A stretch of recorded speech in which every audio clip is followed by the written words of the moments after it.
And let's go ahead and start off with the reigning Players Shield champions and our number one ranked team and the people's one ranked team, Louisville City, where they've lost some people, they have gained some people, but more than likely, by the way, everybody say thank you, John, for the wonderful graphic on the screen of formations. Thank you, John. And they are going to be going with that 3-4-3 that we know them for. John, who's in, who's out for Lou City? Yeah, I mean, kind of two big departures. Wilson Harris and Elijah Winder both sold for what we can only assume to be pretty sizable fees.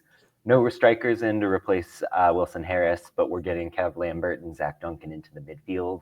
One to keep an eye on, Josh Jones in central defense, University of Louisville guy, good size on him. All right. So, just in general from last year, Ryan, this is a team that for the first time in its very successful history has won the Players' Shield.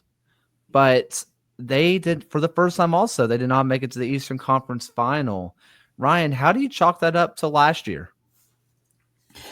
Yeah, it's an interesting kind of return that you have for a Louisville City team who actually opens the year up against Charleston away from home to give them a really tough, at least opening assignment for the season. But you have a Danny Cruz back as manager who's been very familiar with this team, one of the top managers within USL, Sean Tosh, back on line in defense, and then Philip Goodrum leading the front line for Louisville City is, well, this is a team that looks primed to do what they do best, and it's just kind of run through the top of the Eastern Conference, run within the top four of the conference for most of the season. And it's going to be interesting to see, I think, having won the Shield last year, but having failed to reach the Eastern Conference Final is going to give them that extra motivation to kind of put things straight in their mind to try and get back to where this Louisville City team typically belongs.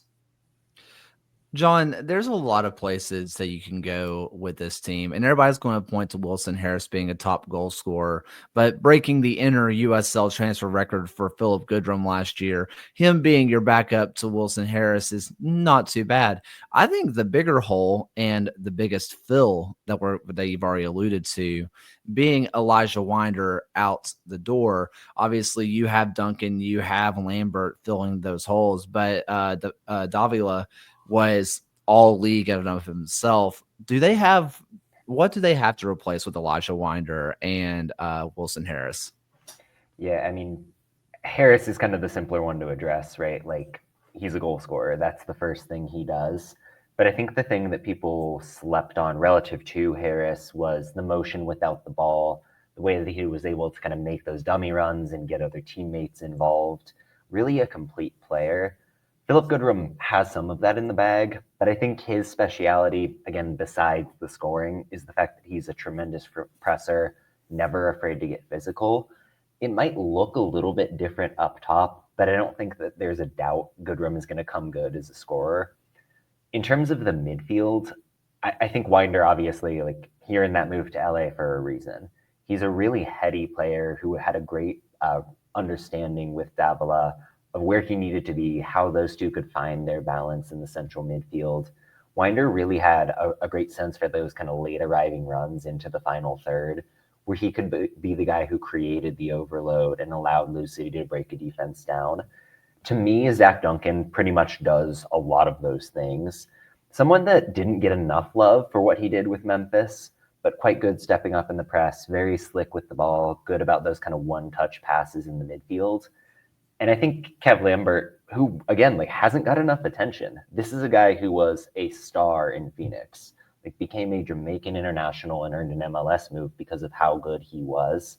He might play a little bit of center back, but if Lou City wants a number 6, he's going to be that guy. And that's a facet that Louisville didn't really have last season. You look at some of the games that they dropped, specifically against Rhode Island, they kind of lacked a player who could sit in front of that defense and really be a shield. That's Kev Lambert's game. So he's somebody who could really give this team a change of pace when they need it. It's tough to say that Louisville is improved year over year just because of how tremendous they were. But man, this team looks good right now.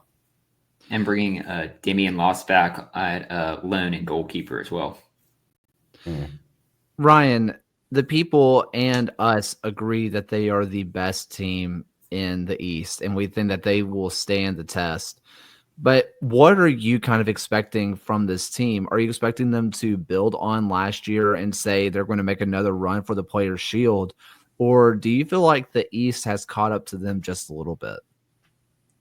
I think we saw from the playoffs last year that the East is still a very difficult conference to run through. I think we've even said it in our own private group chat that the East is going to be very top heavy of a conference this year, as it is typically within each season. Rhode Island beating Louisville in the playoffs last year is evidence enough that you still have a team who could just slip up in their one particular game.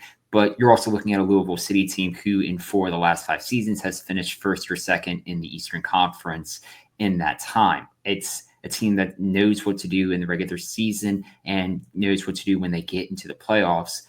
Where it comes from is that they need to kind of get back to finishing the job, because for as successful as Louisville City is, it's still been quite a while since they've actually reached the peak of USL once more. They need to get back to that top part of the league, and it's putting a lot of high expectations on a team that honestly deserves the high expectations.